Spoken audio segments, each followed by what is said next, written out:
On the outside, the Belmont looks like any other five-star hotel. The giant mermaid fountain out front creates a steady rumbling sound as the water pours out of the top of the mermaid's tail, over the front, and back into the crystal clear pool of water on the bottom. It's completely surrounded by trees, placed right at the edge of the woods, with all the decor strategically picked out in order to encompass the cabin in the woods aesthetic that they were going for. The outside of the Belmont looks like a giant cabin. It looks like it was built out of actual logs, although I doubt that it was. The inside of the lobby, as well as all of the rooms, do an excellent job of making you feel like you're staying at some fancy vacation home. I guess the point that I'm trying to make here is that it looks a lot less sinister than it is. That's probably why so many people decide to stop here. Well, that combined with the fact that the majority of the guests never make it out of the Belmont alive are probably the main factors that contribute to the lack of bad press about the hotel. I stayed at the Belmont in the winter of 1999. While I was on my way home from a spur-of-the-moment road trip, I had decided to take with my fiancée at the time, Adelaide. It was getting dark out and there was a blizzard coming in, so we were looking for a place to stay when suddenly we saw a road sign, Belmont Hotel, next exit. It was the first sign we had seen, so I took the next exit and drove down a small winding road until we could make out the Belmont in the distance. The parking lot was nearly empty, so I parked in a spot close to the entrance, and we ran inside to avoid the cold. The hotel lobby was warm and smelled of coffee and hot chocolate. There was a plush maroon rug under our feet that covered most of the hardwood floors, and a giant wooden desk directly up front. To the left were some couches and a small cafe with a big wooden sign that read, The Belmont Cafe. To the right were some chairs and the elevators. Adelaide and I got a room on the third floor of the Belmont, and nothing seemed out of the ordinary yet. In fact, everything appeared to be incredibly ordinary, up until 10 a.m. the next morning. I remember waking up in the queen-size bed and sleepingly reaching over to Adelaide, only to find her side of the bed to be empty and cold, meaning she had been up for quite a while. I got up, got dressed, and checked the bathroom, but Adelaide wasn't in the room. I walked out of our room and made my way down to the lobby, thinking that maybe she was at the cafe we had seen the night before. The lobby was surprisingly empty. Even the cafe and the front desk had been abandoned. I walked over to the front door and looked outside through the windows, but there was no one out there either. I started to think that maybe Adelaide got lost and was now wandering around the hotel, so I decided to go back up to our floor and wait for her out in the hallway, in case she happened to end up there again. When I turned around to head back towards the elevator, I noticed a woman standing a few feet in front of me, facing me. She was wearing a navy pantsuit with polka-dot ascot. Her blonde hair was wrapped in a bun on top of her head and combed back so tightly that it made her eyebrows and her eyes look like they were being pulled upwards. She was wearing the brightest red lipstick I had ever seen, and her face was a ghostly shade of white. She looked incredibly well put together, except for the fact that she was barefoot, and her fingernails and toenails were bloody and broken. I stared at her, not really knowing what to say. Hello. Welcome to the Belmont. Her voice was shaky, like she was on the verge of tears. Hi, I'm looking for my fiancé. Are you okay? I replied. You should try the 4th floor, she replied. Did you see her on the 4th floor? You should try the 4th floor, she said in a stern voice. She turned around and limped back towards the front desk, inhaling sharply with each step. I walked back to the elevators and went up to the 4th floor. I stepped out and looked down at the hallway in front of me, but it was completely empty. Adelaide was nowhere to be seen. I began to walk down the hall, noticing that every single room was numbered the same.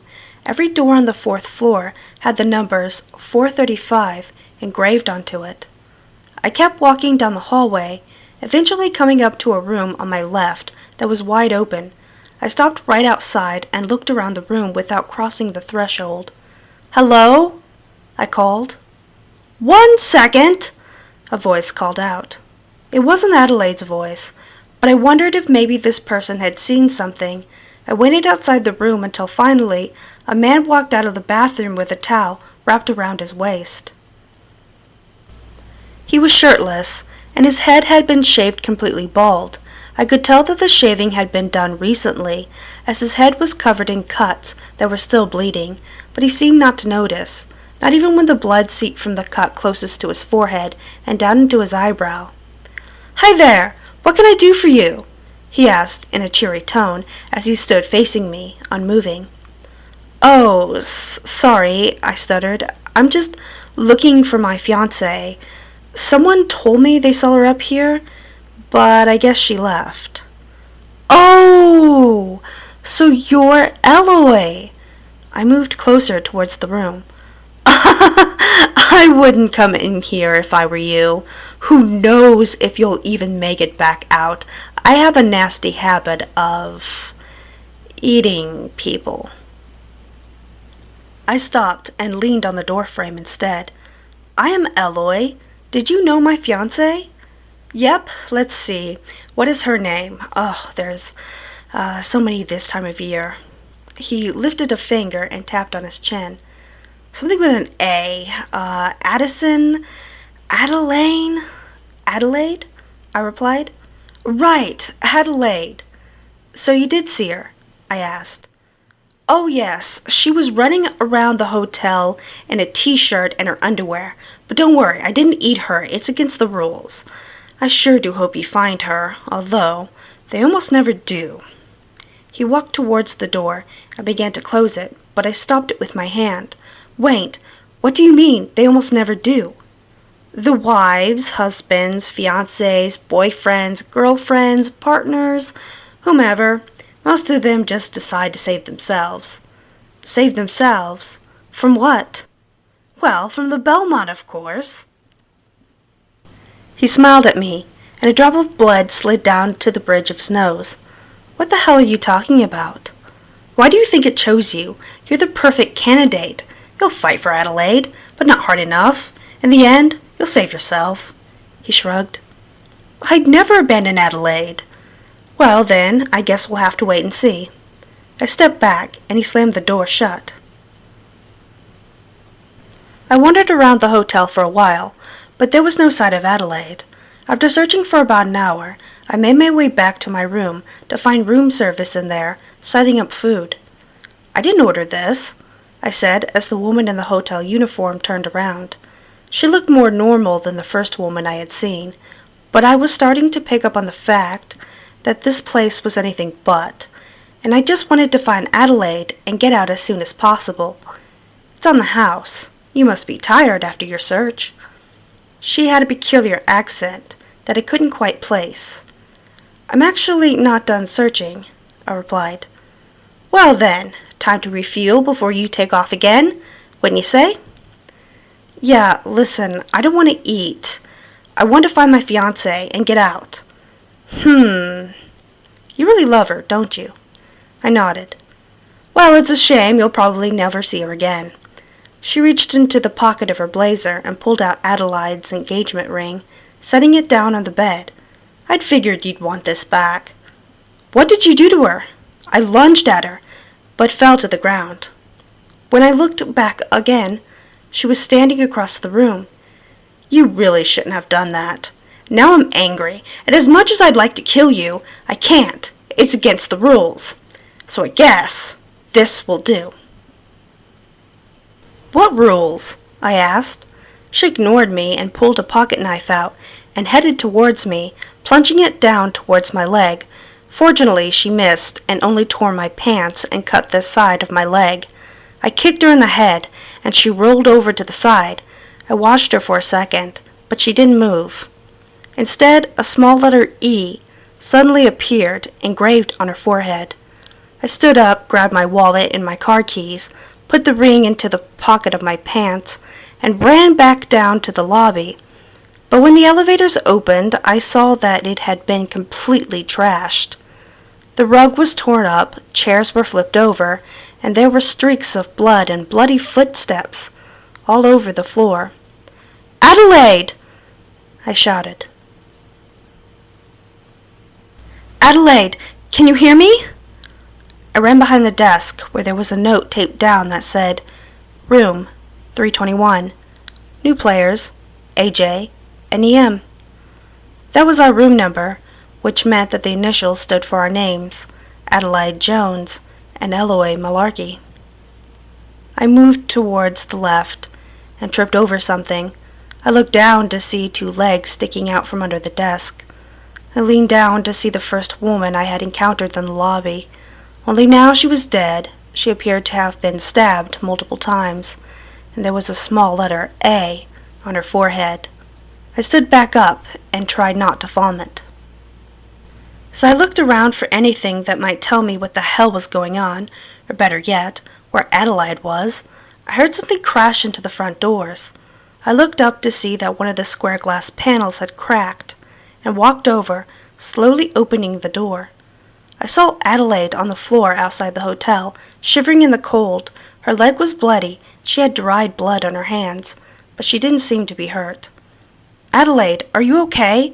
I bent down and picked her up in my arms, spotting my car in the empty lot and deciding to head for it. I ran as she mumbled something about being cold, and managed to get my keys out of my pocket and open the passenger side door to slide her in. I ran around and got into the driver's seat, starting the car and speeding out of there. "What happened to you? What did they do?" I asked as I drove down the empty road, which was surprisingly fine despite the blizzard from the night before.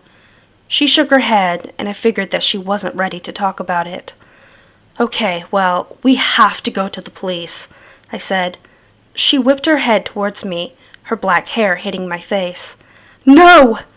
she said loudly. "No! Adelaide, you're covered in blood, and I found you half naked in the cold." She shook her head violently as she began to pound on the window. No, you have to let me out of this thing. Let me out!" She lowered the window, and I glanced over in time to see her turn into a million little pieces of dust as she vanished. That's when I realized it wasn't her. Adelaide was still back at the hotel. I turned around and headed back towards the hotel, but it was too late. It was gone. I never found it.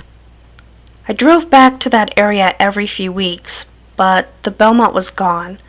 It had moved on, found its next victim. For a while, I tried to stop thinking about it, but it was almost impossible. I had become obsessed with finding the Belmont, with going back. Adelaide was never found.